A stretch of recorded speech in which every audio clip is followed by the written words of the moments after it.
মহিলা সবলীকৰণৰ এক সুন্দৰ নিদৰ্শন দেখুৱাইছে শোণিতপুৰ জিলাৰ ঢেকিয়াজুলিৰ মাজৰৌমাৰী অঞ্চলৰ চিনু ৰাভা নামৰ এগৰাকী মহিলাই। ই ৰিক্সা চলাই চিনু ৰাভাই পৰিয়াল পোহপাল দিছে।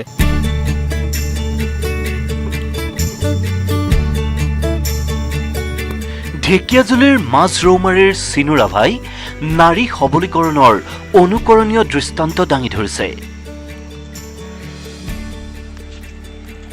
ই ৰিক্সা চলাই চিনুৱে পৰিয়াল পোহপাল দিয়াৰ লগতে বহু গৃহিণীৰ বাবে হৈ পৰিছে আদৰ্শ।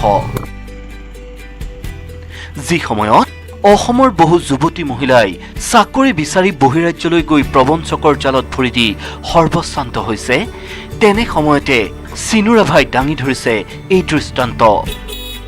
বৰ্তমান সময়ত পুৰুষৰ সমানে সমানে সকলো দিশতে আগুৱাই আহি প্ৰতিষ্ঠিত হৈছে বহু মহিলাই। এনে অনেক উদাহৰণৰ মাজৰে ঢেকিয়াজুলিৰ মাজৰৌমাৰীৰ চিনু ৰাভা নামৰ মহিলাগৰাকী হৈছে অন্যতম। অতি সাধাৰণ মহিলাগৰাকীৰ কোভিড সৃষ্ট পৰিৱেশে জীৱন জীৱিকালৈ নমাই আনিলে তীব্ৰ সংকট। এনে সংকটৰ মুখামুখি হ'বলৈ আনলৈ বাট নাচাই বন্ধন বেংকৰ পৰা ঋণ লৈ চিনুৱে ক্ৰয় কৰিলে এখন ই ৰিক্সা। চিনুৱে নিজে ই ৰিক্সাখন দৈনিক চিৰাজুলিৰ পৰা হুগ্ৰাজুলি পথত চলাই স্বাৱলম্বী হোৱাৰ লগতে পৰিয়ালৰ ভৰণ পোষণো দিবলৈ সক্ষম হৈছে। মহিলাগৰাকীৰ স্বামী পিতৃত এগৰাকী মিস্ত্ৰী। পিছে মিস্ত্ৰীৰ কামেৰে পোৱা আয়েৰে পৰিয়ালটো পোহপাল দিয়াত ভীষণ সমস্যাৰ সৃষ্টি হয়।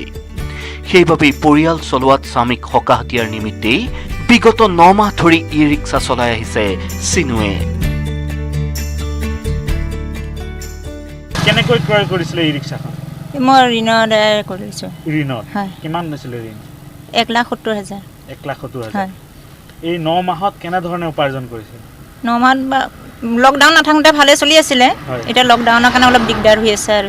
যিটো পথত আপুনি অকলে এগৰাকী মহিলা? হয়, মই অকলে। বেলেগ কোনোতো নাই? কোনো নাই। কেনেকুৱা লাগে আপোনাক? সাহস কৰিয়ে চলাইছোঁ মই বাৰুতে। হয়, নিজকে সাহস কৰি চলাইছোঁ মই। অসুবিধাটো নাই? অসুবিধা নাই পোৱা আজিলৈকে। যিসকলে পুৰুষ আপোনাক সহযোগ কৰে নাই ইয়াতে মানুহবিলাকে? কৰে, চবে কৰে। ভাল দিয়ে নাই আপোনাক? দিয়ে, চবে দিয়ে। বেয়া ব্যৱহাৰটো নকৰে? না, বেয়া ব্যৱহাৰ নকৰে। সহযোগ কৰে? কৰে, সহযোগ সকলোৱে কৰে। যাত্ৰী কেনেকুৱা পায় আপুনি? যাত্ৰী ভালে পাওঁ বাৰুতে, তেওঁলোকতকৈ মোৰ অলপ বেছিয়ে হয়গৈ বাৰুতে। আপোনাৰ ইয়াত বেছি আহে যাত্ৰী? হয়, ডেইলি 600 আহে বাৰুতে, 600-700 আহে। এই বৃত্তিৰে দিনটোত 400ৰ পৰা 500 টকা উপাৰ্জন কৰে চিনু ৰাভাই। আৰ্থিক দৈন্যতাত ভোগা 7জনীয়া পৰিয়ালটোৰ জীৱন নিৰ্বাহৰ বাবে ই ৰিক্সা চলোৱাৰ পথ বাছি লোৱা মহিলাগৰাকীয়ে এই বৃত্তিত আত্মনিয়োগ কৰি নিজেই সুখী বুলি জনালে।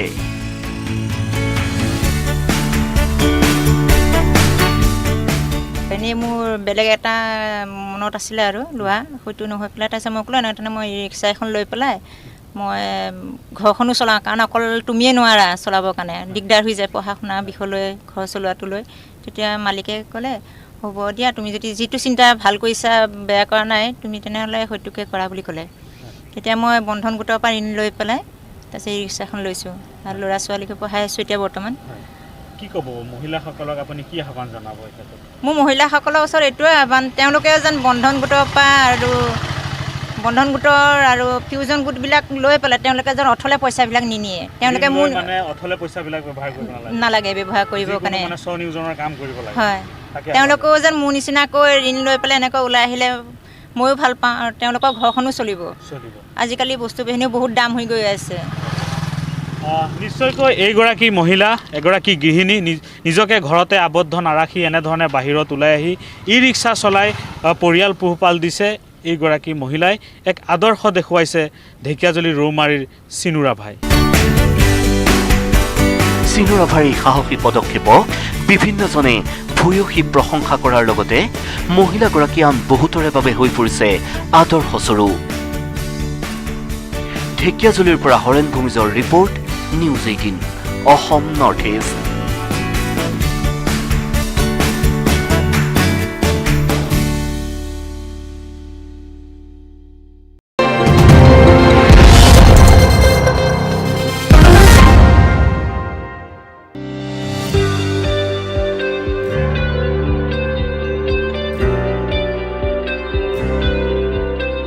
বিশ্ব আৰ্চাৰীত দুটাকৈ সোণৰ পদক আৰু একক শাখাত ব্ৰঞ্জৰ পদক দখলেৰে দেশ তথা ৰাজ্যলৈ সুনাম কঢ়িয়াই অনা বিশাল চাংমাইৰ অকথিত কাহিনী। অসম সন্তান বিশালে পোলেণ্ডত সোণ আৰু ব্ৰঞ্জৰ পদক জয় কৰাৰ খবৰে বোকাখাতবাসীৰ লগতে ৰাজ্যবাসীকো কৰি তুলিছিল উৎফুল্লিত। কিন্তু জানি আচৰিত হ'ব, বিশ্ব আৰ্চাৰীত দুটা সোণ আৰু এটা ব্ৰঞ্জৰ পদকেৰে দেশ আৰু জাতিলৈ গৌৰৱ কঢ়িয়াই অনা এইজন বিশ্ব আৰ্চাৰী চেম্পিয়ন বিশাল চাংমাইৰ নাই এখন নিজা ধনু। আনৰ ধনুৰেই অনুশীলন কৰি আনৰ ধনুৰেই প্ৰতিযোগিতাত ভাগ লৈছিল বিশালে। বিশালৰ পিতৃ শান্তনু চাংমায়ে জনোৱা মতে পুত্ৰ বিশালৰ হাতত এখন নতুন আৰু নিজা ধনু তুলি দিব নোৱাৰিলে তেওঁ। আৰ্চাৰীত ব্যৱহাৰ হোৱা এখন ধনুৰ দাম ৩ পৰা ৫ লাখ টকা। বৰ্তমান পুনেৰ আৰ্মি স্পৰ্টছ একাডেমীত অনুশীলন অব্যাহত ৰাখিছে বিশালে। 9 তাৰিখৰ পৰা 15 তাৰিখলৈকে হোৱা অনুষ্ঠিত ইউথ হল আৰ্চাৰী চেম্পিয়নশ্বিপত মোৰ 2টা গ'ল্ড আৰু ইণ্ডিভিজুৱেল এটা ব্ৰঞ্জ আছে। মই পুনেৰ আৰ্মি স্পৰ্টছ ইনষ্টিটিউটত থাকোঁ। হয়তো আৰ্চাৰী ইকুইপমেণ্টখিনি ইমান এক্সপেঞ্চিভ, চ' মোৰ ওচৰত মোৰ নিজৰ ইকুইপমেণ্ট নাই। মোৰ ইকুইপমেণ্ট যোনখিনি মই ইউজ কৰিছোঁ সেইখিনি ইয়াৰ পৰাই দিয়া হয়। তো যদি অসম চৰকাৰে অলপ ইকুইপমেণ্ট ল'বলৈ সহায় কৰে বহুত ভাল হ'ব। বিশ্বমানৰ বিভিন্ন আৰ্চাৰী প্ৰতিযোগিতাত অংশগ্ৰহণৰ লগতে পৰৱৰ্তী অলিম্পিকলৈ যোৱাৰ আগ্ৰহ বিশালৰ। এই কথা জানিব পাৰি বিশালৰ বাবে এখন নতুন আৰু নিজা ধনুৰ বাবে বোকাখাত মহকুমা সাংবাদিক সন্থাই কথা পাতিছে নুমলীগড় শোধনাগাৰ কৰ্তৃপক্ষৰ সৈতে। যথাসম্ভৱ পূৰ্ণ হ'ব বিশালৰ নতুন ধনুৰ সপোন।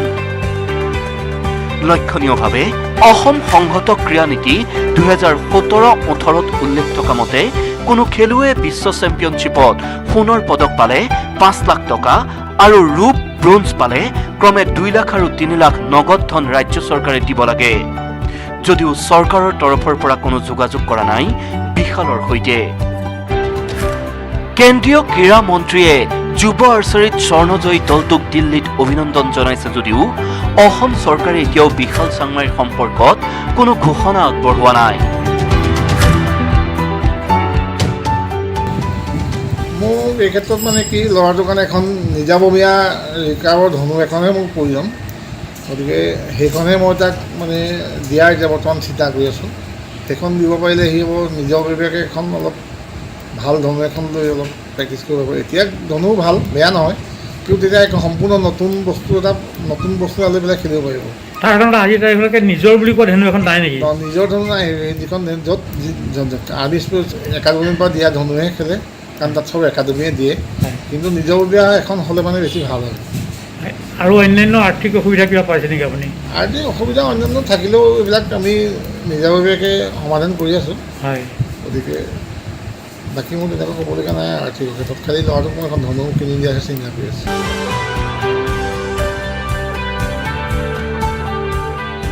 কিন্তু ৰাইজ আশাবাদী পেৰিছ অলিম্পিকত ভাৰতীয় দলত স্থান লাভ কৰাটো প্ৰায় নিশ্চিত কৰা বিশালৰ বাবে ৰাজ্য চৰকাৰে আগবঢ়াব যথাসম্ভৱ সহায় সহযোগ। বোকাখাতৰ পৰা প্ৰদ্যুৎ মহন্তৰ report, news 18 Assam north east.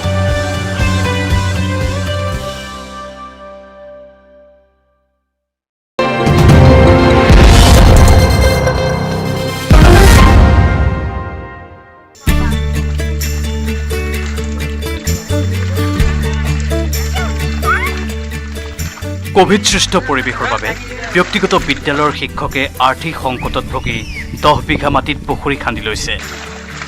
পুখুৰীৰ মাছ বিক্ৰী কৰি ব্যাপকভাৱে লাভৱান হৈছে ৰঙিয়াৰ মাদৈকাটাৰ এগৰাকী ব্যক্তিগত বিদ্যালয়ৰ শিক্ষক। মহামাৰী কৰোনাৰ সংকটৰ বাবে লকডাউনৰ সময়ত বহু লোকে উপাৰ্জনৰ পথ হেৰুৱাইছে, যাৰ ফলত উপাৰ্জন বন্ধ হোৱা লোকসকলে আৰ্থিক সংকটত ভুগিব লগা হৈছে। এনে এক দুৰ্যোগৰ সময়তো নিজৰ কৰ্মক্ষেত্ৰৰ পৰা উপাৰ্জন বন্ধ হোৱা এছাম কৰ্মঠ লোকে অন্য এক স্বাৱলম্বিতাৰ পথ বাছি উলিয়াবলৈ সক্ষম হৈছে। তেনে এগৰাকী যুৱক হৈছে ৰঙিয়াৰ মাদৈকাটাৰ উচ্চ শিক্ষিত যুৱক ৰচিদুল আলম। দীৰ্ঘদিনীয়া লকডাউনৰ বাবে বিদ্যালয়সমূহ বন্ধ থকাত ব্যক্তিগত বিদ্যালয়সমূহৰ শিক্ষকৰ দৰে ৰচিদুল আলমে আৰ্থিক সংকটত ভুগিব লগা হৈছে। কিয়নো ৰচিদুল আলমৰ উপাৰ্জনৰ একমাত্ৰ উপায় হৈছে নিজৰ ব্যক্তিগত বিদ্যালয়খনত নিজেই পাঠদান কৰাৰ লগতে আন 10জনক কৰ্মসংস্থাপনৰ বাট মোকলাই দিয়া। কিন্তু এতিয়া বিদ্যালয়সমূহ বন্ধ হৈ থকাত ৰচিদুল আলমে এনে এক সংকটৰ সময়তেই নিজৰ খেতিপথাৰৰ 10 বিঘা মাটিত পুখুৰী খান্দি মাছ পালন কৰিছে। প্ৰথমতে 2020ত এখন ব্যক্তিগত খণ্ডৰ বিদ্যালয় আৰম্ভ কৰিছিলোঁ আৰু ইয়াৰ লগতে সমান্তৰালভাৱে মই এটা টিউশ্যন চেণ্টাৰ চলাই আছিলোঁ 6মান শ্ৰেণীৰ পৰা 10মান শ্ৰেণীলৈকে। কিন্তু দেশত যি লকডাউন আৰম্ভ হ'ল প্ৰথমতে 2020 বৰ্ষত, তেতিয়া লকডাউনত বিভিন্ন ধৰণে সকলো ব্যক্তিয়ে ক্ষতিগ্ৰস্ত হোৱাৰ লগতে মোৰ বিদ্যালয়খনো সম্পূৰ্ণৰূপে বন্ধ হৈ গৈছিলে। আৰু তাৰে পিছত কেইমাহমান লকডাউন যেতিয়া খোলা দিলে অৰ্থাৎ আনলক আৰম্ভ হ'ল, তেতিয়া বিদ্যালয়খন পুনৰ পৰিচালনা কৰিবলৈ আমি আৰম্ভ কৰিছিলোঁ। কিন্তু যেতিয়া আকৌ ক'ভিডৰ দ্বিতীয় ঢৌ আহিল তেতিয়া বিদ্যালয়খন বন্ধ হৈ পৰিলে। তেতিয়া মই ভাবিলোঁ যে ঘৰতে এনেদৰে বহি থকাতকৈ যিহেতু মোৰ ঘৰৰে মাটি আছে 8-9 বিঘাৰ এটা পুখুৰী খান্দি আমি ইয়াতে মাছ পোহপাল দিয়া আৰম্ভ কৰিছোঁ। আৰু আচলতে বিদ্যালয়খন বন্ধ হোৱাৰ লগে লগে মোৰ বিদ্যালয়ত 11-12 গৰাকী ব্যক্তি আছিল, সেইসকলকো মই আচলতে জীয়াই থকাৰ এটা ৰাস্তা দিবলৈ সক্ষম হৈছিলোঁ। কিন্তু এতিয়া দুখেৰে জনাওঁ যে চৰকাৰক যে এই যি পুখুৰীটো খান্দিছোঁ, ইয়াত পুখুৰীটোত মাত্ৰ মই আৰু মোৰ পৰিয়ালটোকহে পোহপাল দিবলৈ সক্ষম হৈছোঁ। ইয়াত আন যি 11গৰাকী মোৰ সতীৰ্থ আছিল বিদ্যালয়ত কাম কৰা, তেখেতসকলক কোনো ধৰণে মই সহায় কৰিবলৈ পৰা নাই। আৰু আমি আচলতে এটা কথাই ভাবিব লাগে যে যদি ঘৰত নিজৰ এনেদৰে মাটি থাকে তেতিয়াহ'লে পুখুৰীৰ লগতে বা তেনেকুৱা ধৰণৰ হাঁহ কুকুৰা পালন কৰিও নিজৰ স্বাৱলম্বী হ'ব পাৰি, নিজৰ লগতে নিজৰ পৰিয়ালকো পোহপাল দিব পাৰি।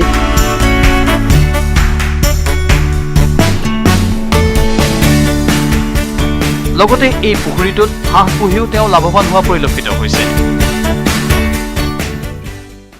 যিসকল লোকে নিজৰ কৰ্মসংস্থাপন হেৰুৱাই পেলাইছে লকডাউনৰ সময়ত, সেইসকলে যদি নিজে ঘৰতে কিবা ব্যৱসায় আৰম্ভ কৰে তেতিয়াহ'লে তাৰ পৰা লাভৱান হ'ব পাৰিব। তাৰ প্ৰতি এক নিদৰ্শন দাঙি ধৰিবলৈ সক্ষম হৈছে ৰচিদুল আলমে। নিজৰ পুখুৰীৰ মাছ বিক্ৰী কৰি ব্যাপক লাভৱান হৈছে তেওঁ, লগতে ভালদৰে পৰিয়ালটো চলাই নিবলৈও সক্ষম হৈছে। ৰঙিয়াৰ পৰা Inamul Islam, news 18, Assam north east.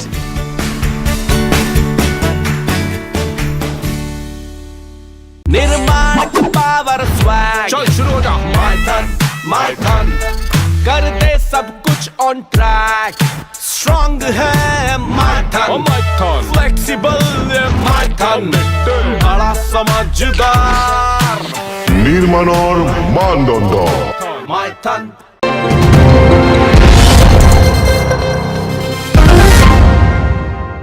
Gohpur এগৰাকী যুৱক, নাম অনুপ শৰ্মা।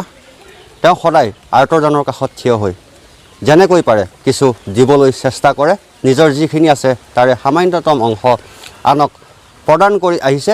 আৰু গহপুৰৰ ইটাপাৰাৰ এগৰাকী বিশেষভাৱে সক্ষম ব্যক্তি, তেওঁ দুৰ্ঘটনাত কিছু বছৰ আগতে 2খন হাত আৰু ভৰি কিছু পৰিমাণে অকাৰ্যক্ষম হৈ পৰিল, চলা ফুৰা কৰাত যথেষ্ট অসুবিধা হৈ পৰিল, যাৰ ফলত এতিয়া এই অনুপ শৰ্মা নামৰ গহপুৰ বৰঙাবাৰীৰ যুৱকজনে এখন হুইল চেয়াৰ প্ৰদান কৰিছে।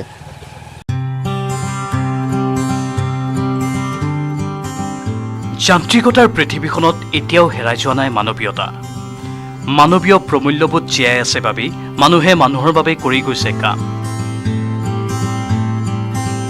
আৰ্তজনৰ কাষত থিয় হৈ কিবা এটা সহায় কৰিব পৰাটোৱে হৈছে মানৱ জীৱনৰ শ্ৰেষ্ঠ ধৰ্ম।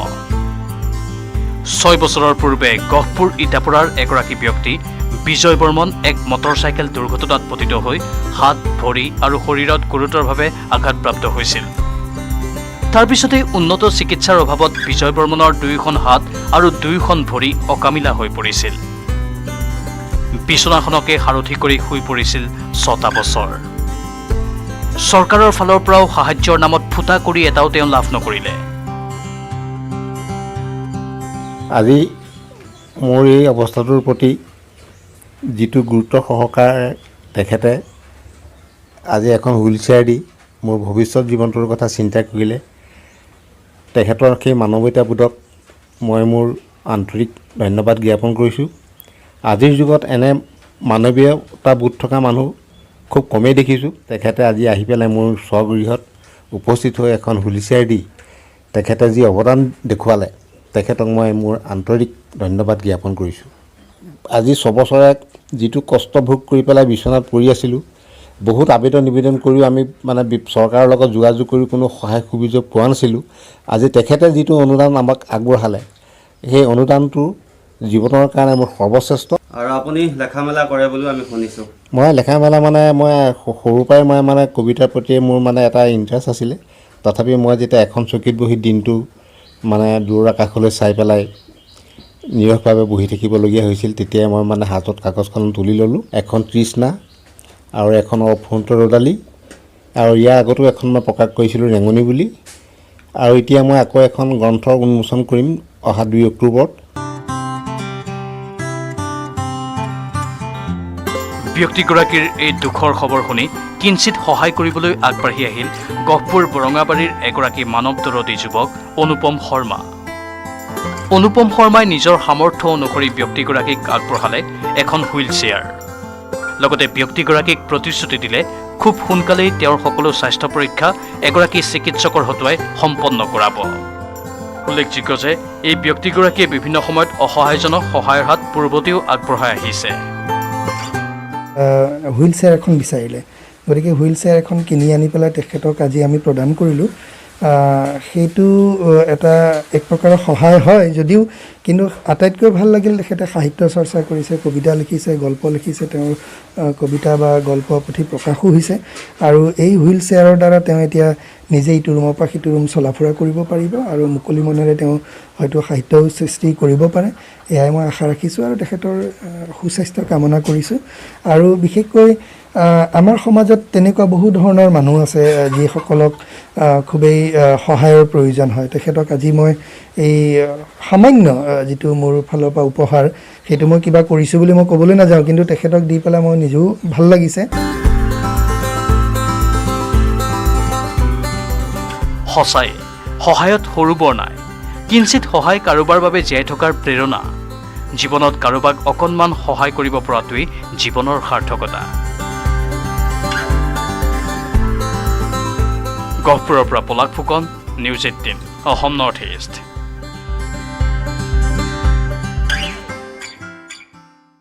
निर्माण का पावर स्वैग, चल शुरू हो जा my turn कर दे सब कुछ ऑन ट्रैक, स्ट्रॉन्ग है my turn flexible my turn बड़ा समझदार নিৰ্মাণৰ মানদণ্ড my turn